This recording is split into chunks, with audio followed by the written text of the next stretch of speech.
Good evening, everyone. So tonight, I want to talk about the paramitas, and in particular, the paramita of generosity. So it was requested from the board that I talk about this. Um, that they sort of um, brought up that it's kind of implied and not particularly talked about. So they thought it was a good idea that we talk about it a little bit. So I wanted to say a little bit about um, what generosity, what dana is, and um, sort of its place in our practice. So, as some of you may know, the paramitas, the sort of enlightened practices, the things that we do to cultivate bodhicitta, to become Buddha. And there are varying numbers of them. Sometimes there are 6 of them, sometimes there are 10 of them. As you probably know, Buddhists like lists. They like to make lists. Uh, and lists are helpful to help remember things. Part of the reason that Buddhists like lists so much is that this was an oral tradition for a very long time. And so making a list and reciting lists helped um, help people remember and be mindful of the teachings. But the Buddha spoke about the paramitas and about generosity. And one of the things he said in the Dhammapada was that a gift of Dharma surpasses all gifts. The taste of Dharma, all tastes. A delight in Dharma, all delights. The end of craving, all suffering and stress. That comes from the Dhammapada. And he often talked about the paramitas as treasures. And in one place, he said, and he talked about 7 of them. These monks are the 7 treasures. The treasure of conviction, the treasure of virtue, the treasure of conscience and concern, the treasure of listening, of generosity and discernment. Whoever, man or woman, has these treasures is said not to be poor, has not lived in vain. So, conviction and virtue, confidence and Dharma vision should be cultivated by the wise, remembering the Buddha's instruction.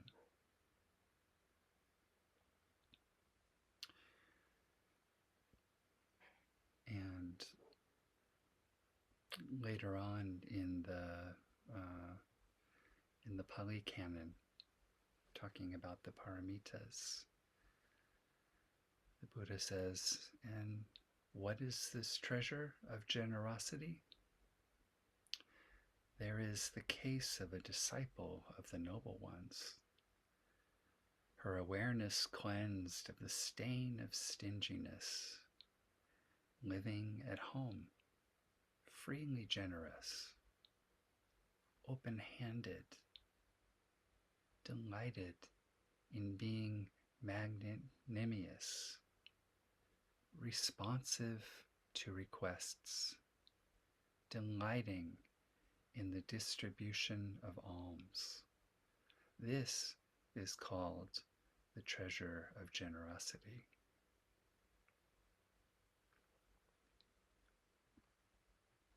So, generosity is usually the first paramita. Paramita is often translated as perfection. And these are really kind of very much related to sila, to our behavior, to ethical behavior, to refer back to the Eightfold Noble Path that we just studied. And so it's to be cultivated along the Bodhisattva path. And when we give to others, we momentarily sort of let go of clinging to what is ours. And in so doing, we open and enlarge our hearts. And we can be generous not only with things, money, food, things like that, but also with our energy, generous with our time, generous with our attention, generous with our caring. It's it's a way of opening to the world and making it just a little bit kinder. Breaking bonds of isolation and strengthening connection.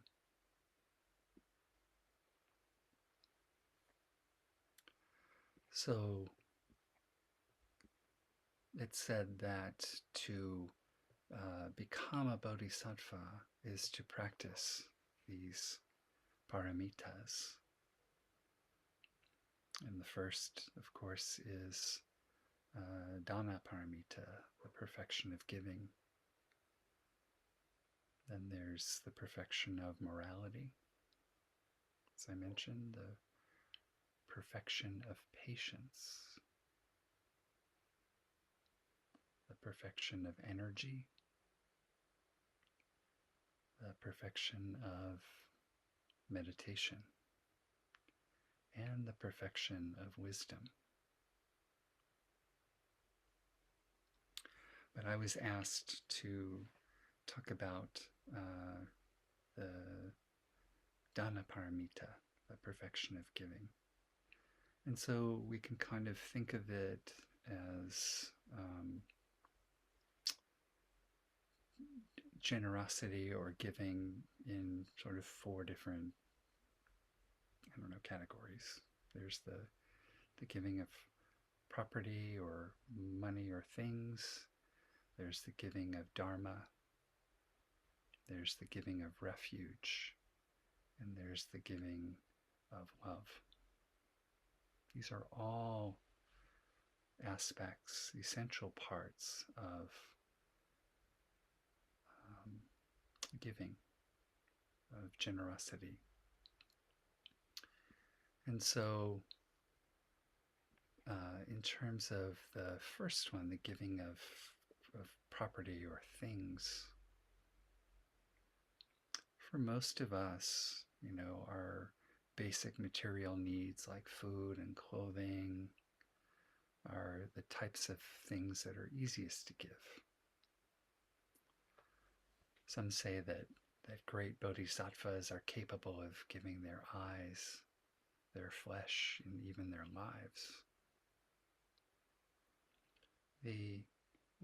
What's important really to understand about this is that the object that we give is not the actual giving.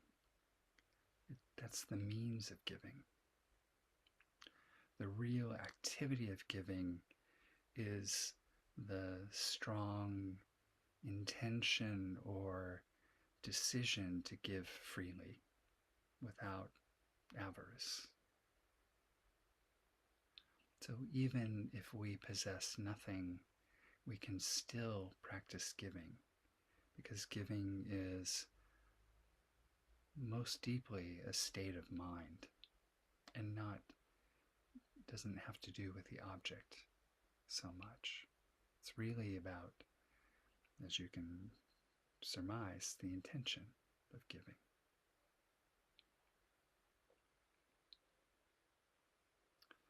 It's said that Milarepa, who is an important bodhisattva in Tibetan Buddhism, had only a small cloth to wear and lived on nettles, sustained himself on nettles. But he still practiced this paramita, the ultimate perfection of giving.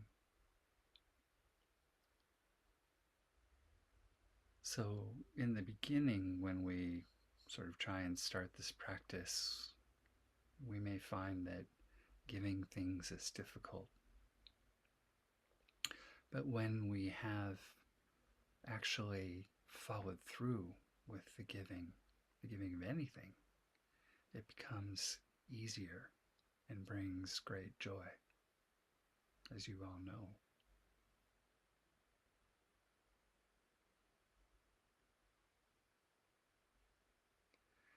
Part of this is a desire to help others.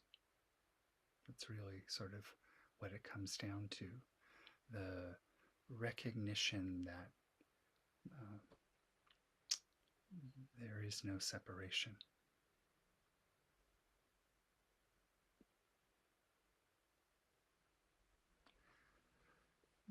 But it's a giving that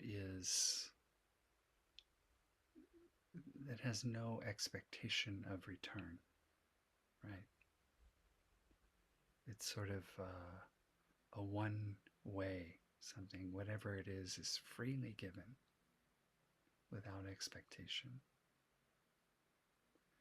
So even, and this can be tough, even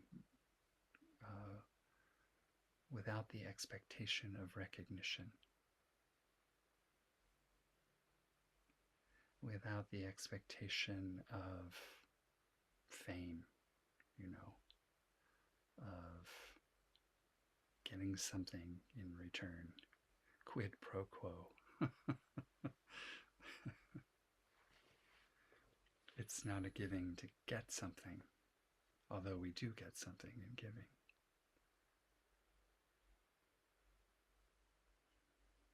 But it's a very simple generosity. That's sort of the giving of property or the giving of things. Then there's the giving of dharma. It means that one gives with a pure mind the true teachings to other beings, whether human or animal or some other form. And this kind of giving is even more beneficial than giving property or things. Possession of things helps for a limited time, while dharma is lasting and more deeply helpful.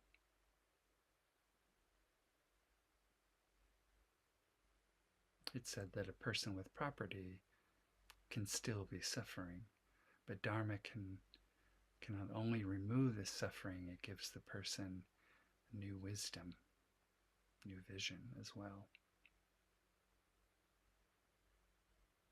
And an essential part of those who walk on the bodhisattva path is this aim or intention to give dharma as fully as possible to all beings.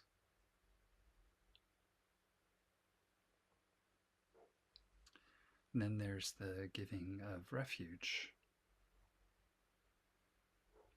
And that kind of means, well, it means a lot of things, but One of the things that it means is to work to save and protect the lives of all beings. It could be very simple as to, you know, find a spider inside and capture and release it outside. That's giving refuge. But really, it has to do with having a deep intention to put an end to harm, to put an end to killing, to put an end to war. This is really the essence of practicing refuge.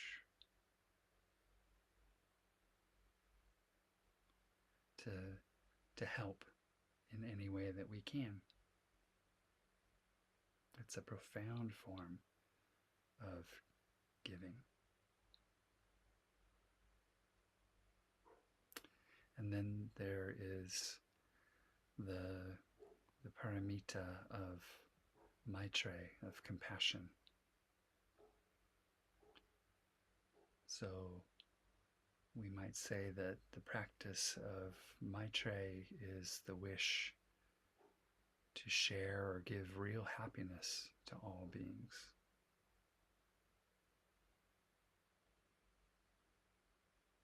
And cultivating this is important, and we do. We cultivate it with our loving kindness practice.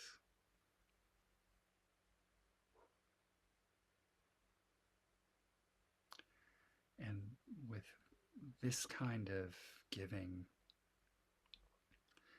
we may not see results right away. In fact, we may not see results.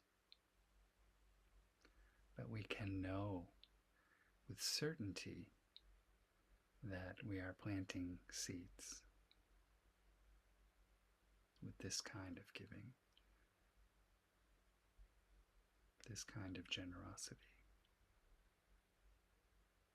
And these seeds, when cultivated, can have tremendous results, can grow into great things.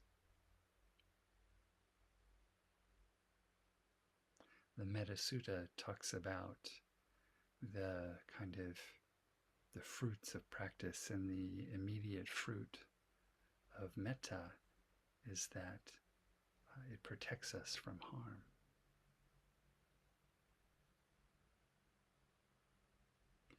And when we give in this way, when we give love and compassion, not only are we helping other beings, we're helping ourselves. Enlightened self-interest, Ram Dass called it. If we're giving only for ourselves, or if we're giving to get something, that's not truly giving. That's not the kind of giving that the paramitas are talking about.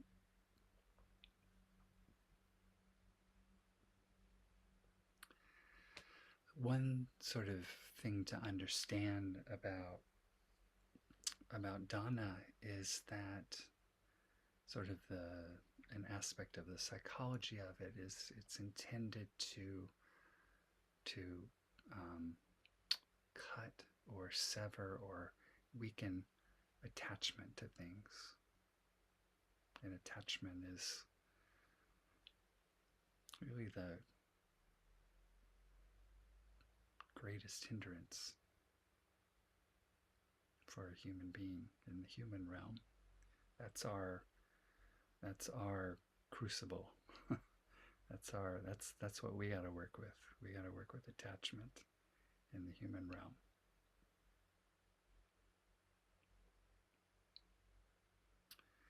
And it also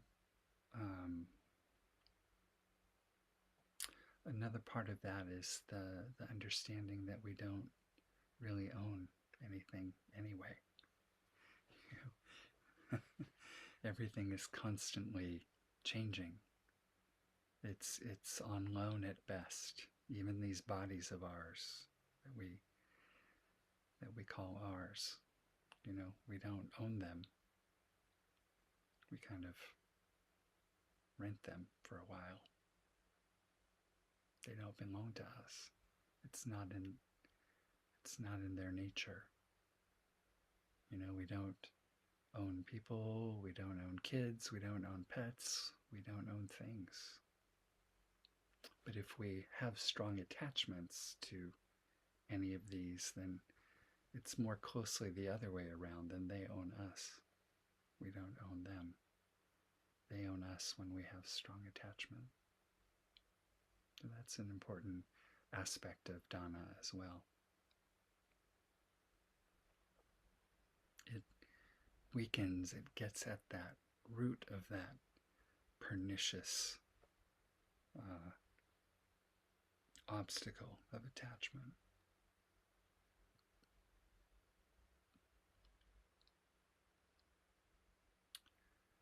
People who develop the habit of being generous, Ajahn Lee says, reap many rewards. The act of generosity comes back to them in both the present and in the future.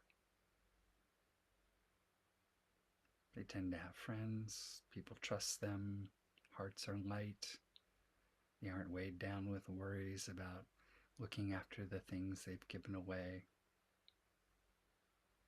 And the same results keep coming in the future.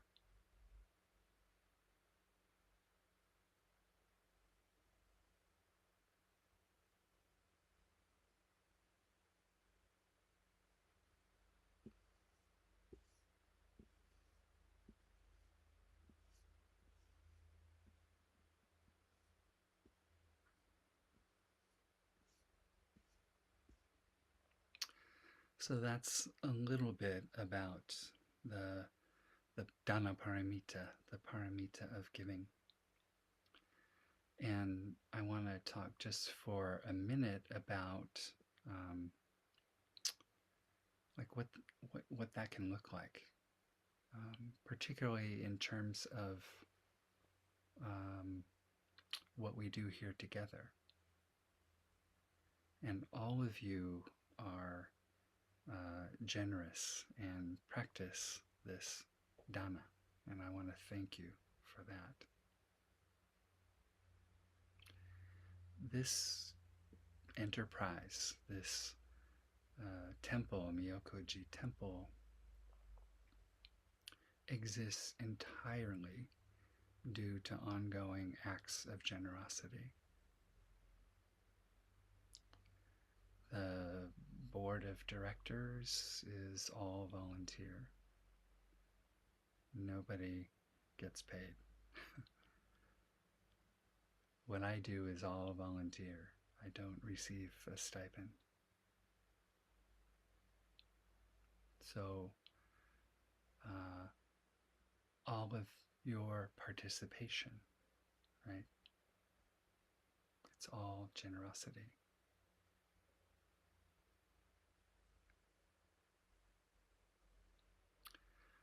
And we would not exist without that. So, in terms of what we do here together and how to keep that going, there are many ways to be generous. Of course, there's financial generosity. And an essential part of sort of how we operate here at Myokoji, it's in actually our bylaws, is that we offer the Dharma and we don't want money to ever be an obstacle to Dharma. And we hope it isn't. And we try to make our offerings either free or, dana based on whatever somebody can pay. And we may, offer a suggested amount, but there's nothing in stone. So I want you to know, if you don't know already, please don't let, giving in terms of money ever be an obstacle to your practice here. So I hope you know that. But there are there are other ways to give, but before I mention them, I just want to remind folks that we are a nonprofit, so that when you do give money or things or um, some kind of property, that the donations are tax deductible. And you all know like how to do that. We have a donation page on the website. But there are other ways other than financial um, to give, and that is time and effort. And there are a lot of ways to pitch in and help. So, someone may take on a Zendo role or volunteer to be on the board of directors. That's a wonderful way to help. Or volunteer to be on a committee. We have a couple of committees. Fundraising is one committee. Ethics, we have an ethics and dispute resolution committee. And we could always use help on our committees. Um, you could, or somebody could, help us with our social media postings on Facebook, or help maintain the YouTube channel that we've created, or help with the website or various other projects. So, you know, if you have some time and energy you'd like to donate, that's another wonderful way to practice generosity.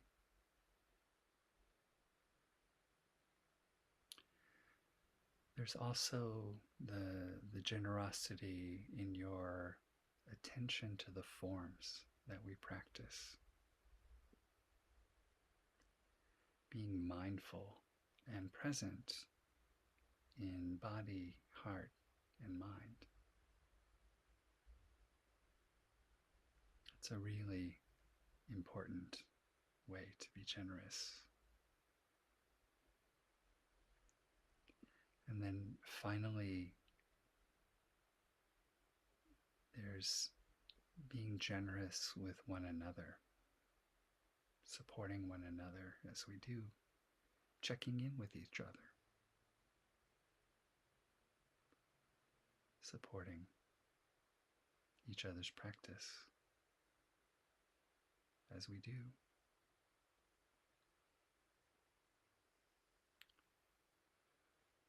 So I think that's really all I wanted to say about generosity, the dana, the paramita of dana at this time. Hopefully,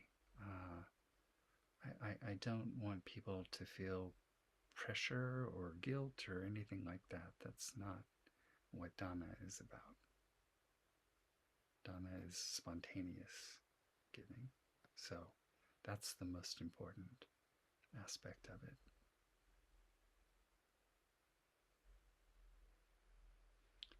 So thank you for your time.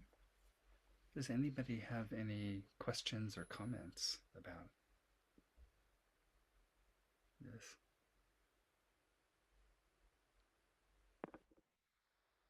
Yes, I have a question. Yes. Besides this Wednesday group, what are the other um, activities or don't even know the word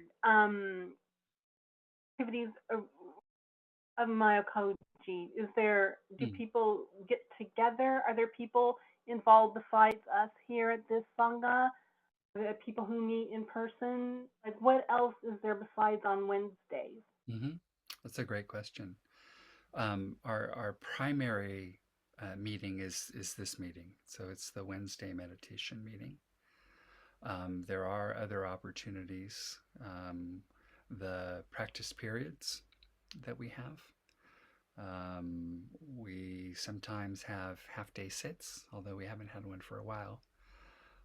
In person, those are in person. Um, we will have some other ceremonies coming up, perhaps the Jukai ceremonies, that's sort of to be determined, that people can attend and participate in. And we are um, a member of a sort of a wider sangha as well called Phoenix Heart. And these are all other temples and other people who are sort of loosely in Kobun Chino's lineage. And there are activities that they do. And they have their own website. Actually, we're in the midst of redoing it, called phoenixheart.us. I don't think it's quite live yet, but it should be going up soon. Um, but if you're interested in that, there is a mailing list that's happening now. And if you'd like to be included on that, you can just email me and I will forward the latest issue to you, and then you can sign up for the email list.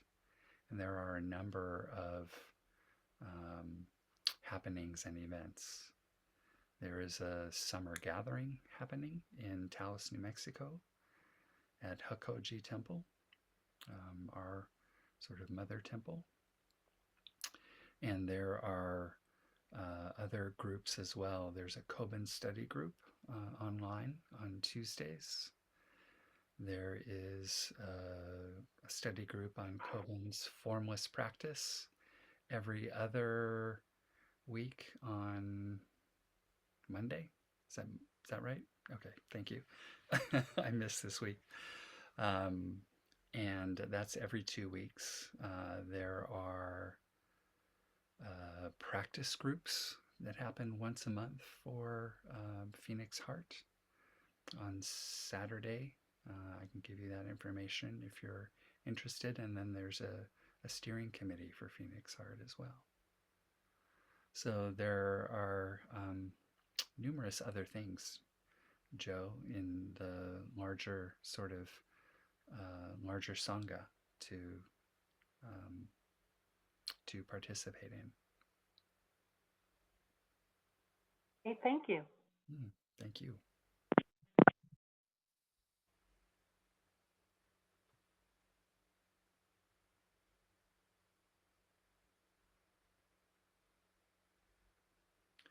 So our goal at Myokoji is to eventually have our own place to practice.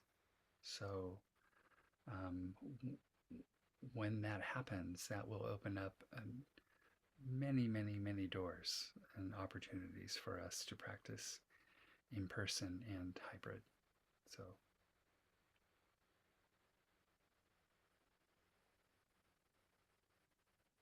Jeffrey, I would just like to add that I have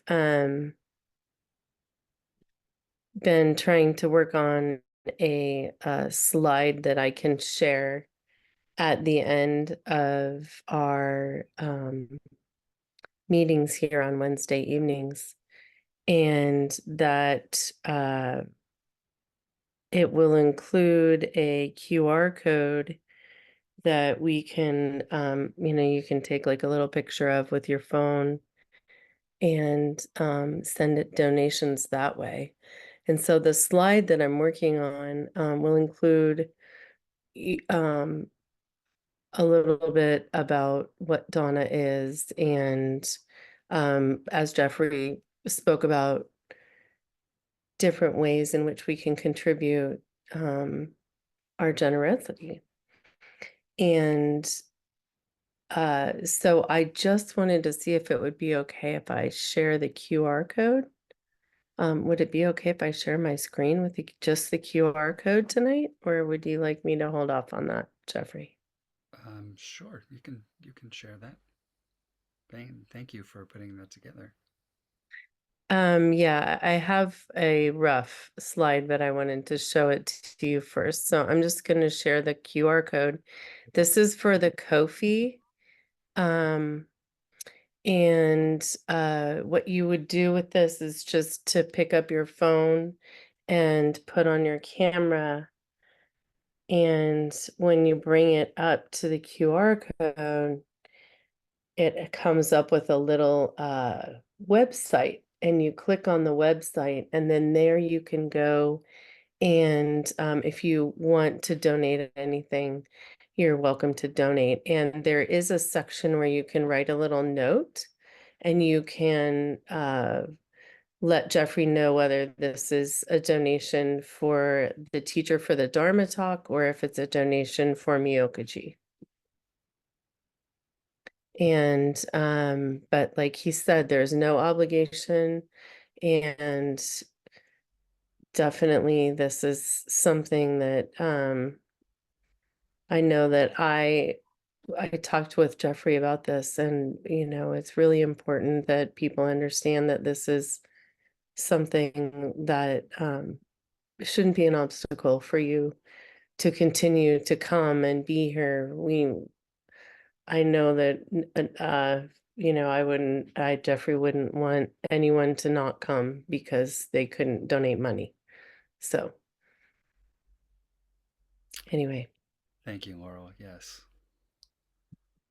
I've been in many sanghas, and this is probably the, I don't know, least um, comfortable aspect of group practice.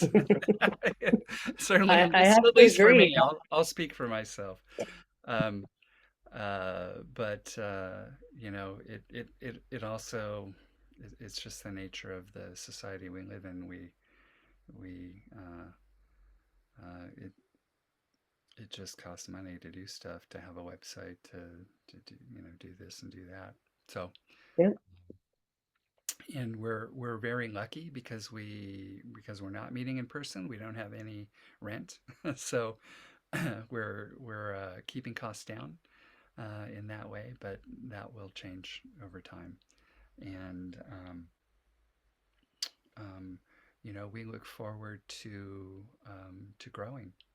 And you know, one way of being generous is if you find this helpful to mention it to people, and maybe Mhm. they'll join us. So you know, that's another thing. Laurel mentioned Donna for Myokoji and Donna for me. I didn't really talk about that. It is um, also greatly appreciated if you want to make a donation to me. Personally, that's not tax deductible. Donations to Myokoji are, but that's another option as well. Just to add to that, that as I mean, for those of us who've been to sashins before, usually when there's like personal time speaking with the teacher or just the teacher spending so much time with Dharma talks and tea discussions, you know, usually there's a suggested donation, and it's once again, it's not an obligation. It's just a, um, you know, a way of showing our appreciation and being generous with the what's being shared with us. So thank you for listening, and thanks everybody. It is very strange to talk about, but as Jeffrey said, it is, you know, there are costs, and hopefully someday there will be more, like a property to keep. So that's the goal. That is our hope. Thank you, Laurel. Appreciate you sharing that and sharing You're this. I welcome. just, sorry, I just want to say too that, you know, by talking about this and you're offering us the opportunity, and that's another kind of dana, you know, giving us the opportunity to participate in the operation and the, you know, the continuation of our own sangha and our own practice. So, you know, thank you for that as well. It's hard fundraise. I used to be a fundraiser, and it was a job I left, so that should tell you something right there.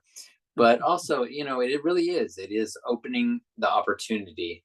It's and especially when you're, you know, the way that you've presented it, I really appreciate the fact that it is not to be an obstacle.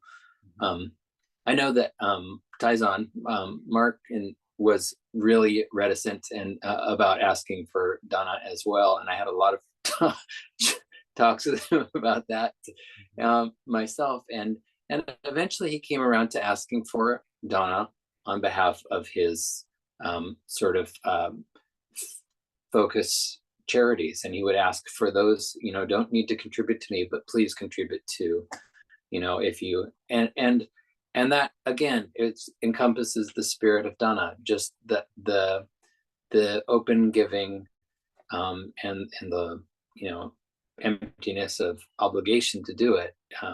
So I'm really grateful, and I do, on a practical question, I have several at this point, sort of teachers and practice locations.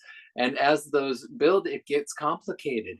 So I guess I'm just asking just a practical question from your own experience, and I don't need you to answer my question for me, but just in how you've done it or how other people have done.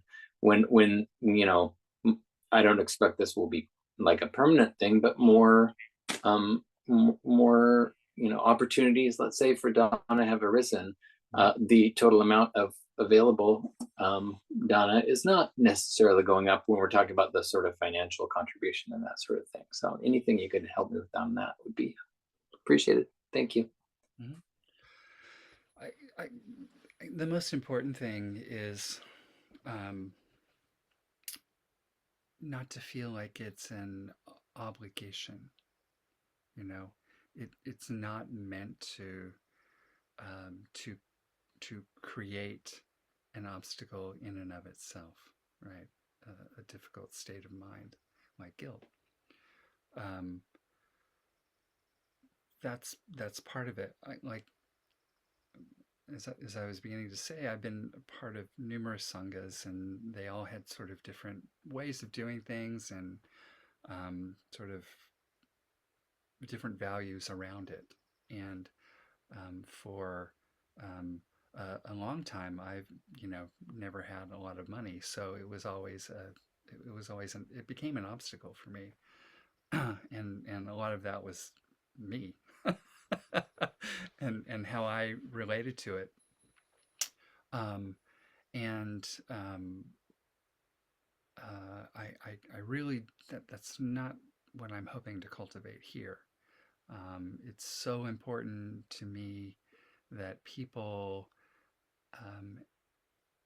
encounter the Dharma as freely as possible. And that's how. I mean, really, I'm just giving away what was given to me. That's all. Really, that's all any of us can do. Not just me; it's any of us. Giving freely of what has been given to us. And that is the Bodhisattva path. That's, as I mentioned, an essential aspect of generosity. And in terms of, managing multiple, it's just, you gotta figure out what works for each of us. Has to figure out what works, if we're attached, then any giving is going to be painful, right? and in a sense, it's that pain is a flag. That discomfort is a really good place to bring awareness, is what I would say. Now, if somebody's like, oh, I want to give to this person and this and that, and I only have so much, then that is your practice around dana, is sort of coming to terms with that. I forget who I was talking with about this. It was in a different context. We were talking about generosity and giving, but this world will always have more needs than any one of us is able to give. I could, I could, and have in the past given and given and given and been utterly depleted. And that really didn't end up helping anybody. So, having thoughtfulness, having clarity, establishing boundaries, this is all part of the practice. This is all part of the practice of learning to be skillful with things, with money, with property, with whatever it is, our time, our energy, our love. Right? Balancing compassion and wisdom, always trying to find that balance between compassion and wisdom. Because resources are always limited. Greed and ambition is not.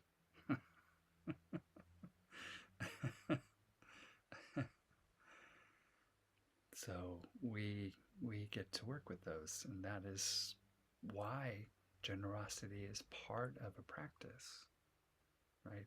It's part of our waking up together. So I hope that's helpful. I know it doesn't give you an answer, but I'd want percentages, Jeffrey. Right.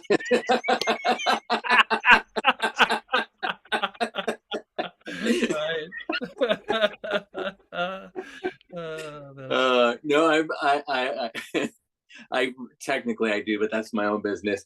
That's but the thing that was really actually very helpful was that I just realizing that, oh yes, that is, here I am equating this money with my gratitude. I mean, it goes both ways, not just guilt, but also the feeling of gratitude, and neither are really attached. It's that sort of um, you know the amount doesn't mean the amount of gratitude or any of that.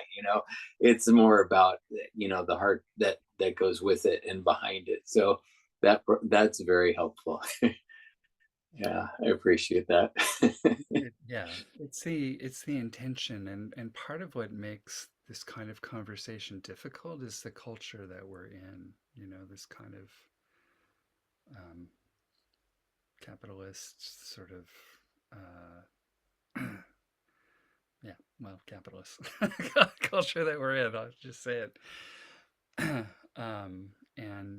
the values of that. This is very different. This is coming from, so the origin of this comes from the practice of the mendicants, the monks, begging for food, right?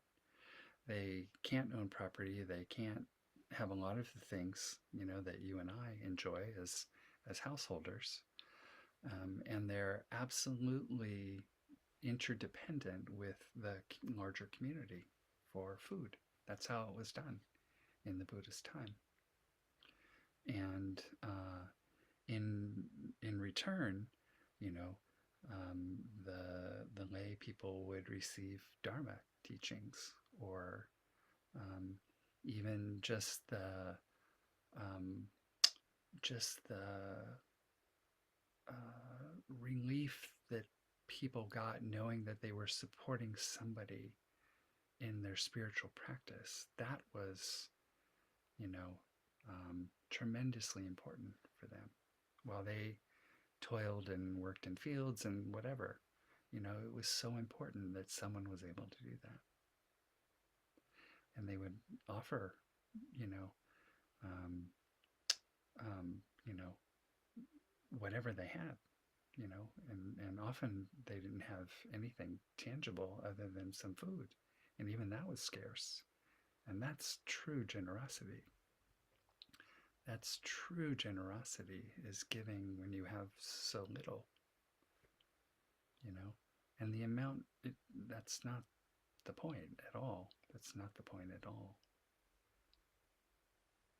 So,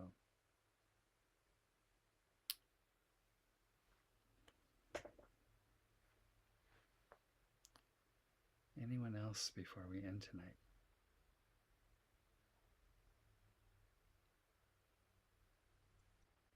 Jeffrey, I made a comment a couple of weeks ago about the meditation doesn't end with the meditation, it continues on. And this is a difficult subject, and tackling the difficult subject, just listening to how it evolved over the session is taught me something that's on my mind right now. The other thing is that you mentioned about the generosity and time and so on. If something's difficult, that's the pain point you need to look at. And that made me think about something else as well. So thank you very much. I have my homework for this week. Just like Scott has to work out his percentages, I have to work out my stuff. Thank you, Jeffrey. Indeed. Don't we all? We all have our stuff to work out. Yes. Yeah, really stuff. CJ doesn't have any stuff. She's fine. Congratulations. She's just got me. I've just got down.